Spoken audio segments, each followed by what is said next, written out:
Actually, I'm very interested in a bit, you know, trying to understand in a scientific, artistic, scientific way all this mechanism of apathy, double moral, and all this. And this idea of DNA is very good, actually. I didn't think about it. One thing about film that might make you think more about watching more film, and one problem I think with, you know, if I can say, I have one problem that I have with film that is circulating in a fine art context, in galleries and so forth, in museums, is that usually there's no space to sit back and really watch the film. You know, you come in the middle, it's on a loop, it's over, it's a concept. And if it's and very often it's a conceptual intervention. It's an idea. And to be very honest, I could usually read about the idea just as well as see it.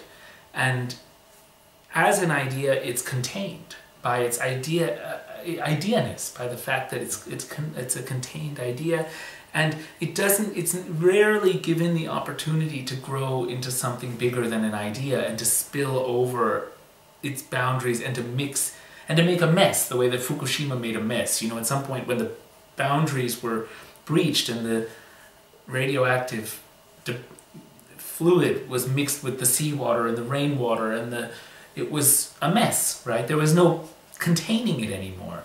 I think what sometimes, very rarely, but sometimes what I've tried to do in the act of killing is to create an experience which overflows the boundaries. And I think that's the problem with,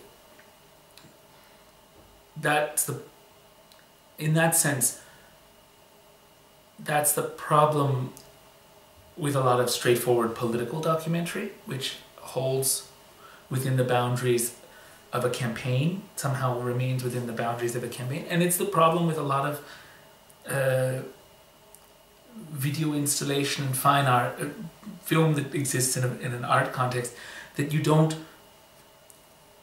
that precisely because it doesn't have the normal boundaries of sitting down and watching it from the beginning to the end, the viewer never is absorbed into the experience in the same way. I'm not saying that's always the case, and I think there's very, very important exceptions that are not like that, but I think that one should make, the role of the artist is, if not to create like this viral infiltration of a culture's DNA, it's to at least create a toxic mess. And so, which is hard to clean up after. That's what I've tried to do here. And it's really interesting now, through these discussions with people like you and also seeing the reaction in Indonesia,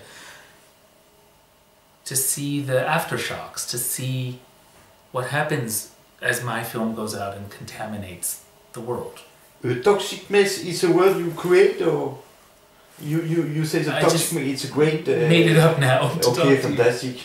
And same with this DNA thing. Yes, this is what I was trying to call bombe à retardement. That you have a dispositif that looks quiet, but then slowly, you know. But toxic mess is interesting because this is fantastic word. Yeah.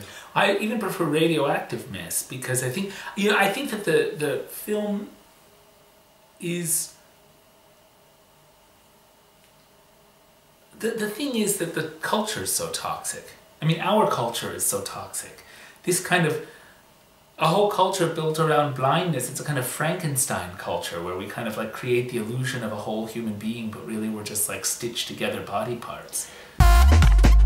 We are going to train our awareness muscle.